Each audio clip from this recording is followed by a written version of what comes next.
Now, I alluded to this particular issue a little bit earlier, saying I would get back to it, but when I introduced the first and second world, there was actually another option, and that's called the third way or the third world.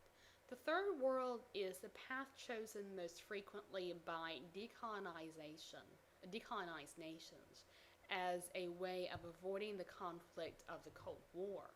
Nehru of India, Kwame Nkrumah, Marcus Garvey's ideas on Pan-Africanism, it all speaks of this awareness of the tenuous position that newly independent countries find themselves in, because there's still going to be some sort of tie to the former colonial power.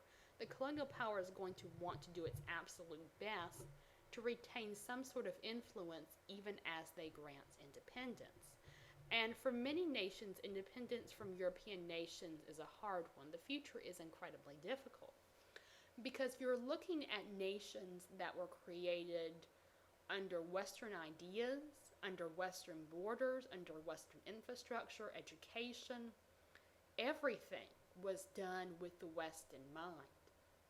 None of these countries was formed with an idea for the actual natives in question.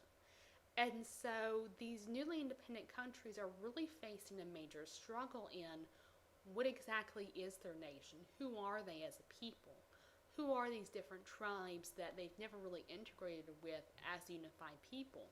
And can they put aside their regional, their sectional differences aside to unite as a nation? And the urge that this unification of a nation is necessary if they are going to keep out the Western powers. But none of them can't really stand entirely on their own.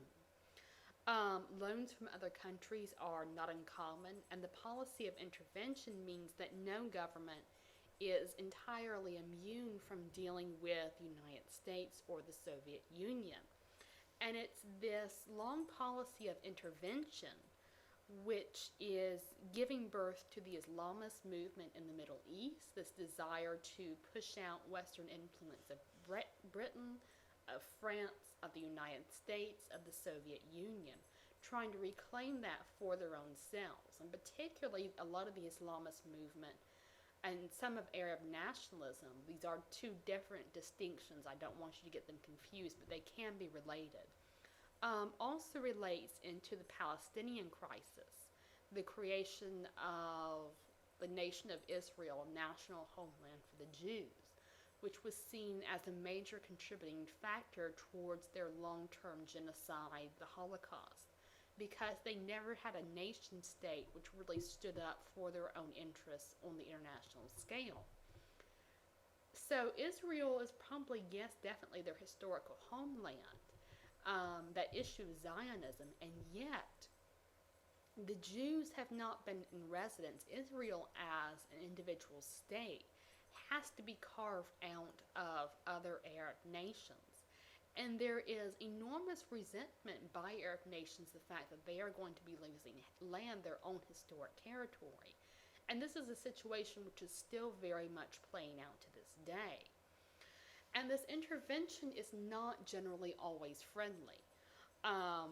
The influence of the United States and the Democratic Republic of the Congo with Patrice Lumumba, who is not only kidnapped and executed by the CIA for his presumed communist plans for the nation, but his remains are actually removed multiple times to different locations, trying to prevent the original location being known to the general public. Obviously, to protect the United States, the fact that they've planned and ordered an assassination, not good for their public image, but also the issue of communist nations using this as an excuse that the United States is out to destroy them.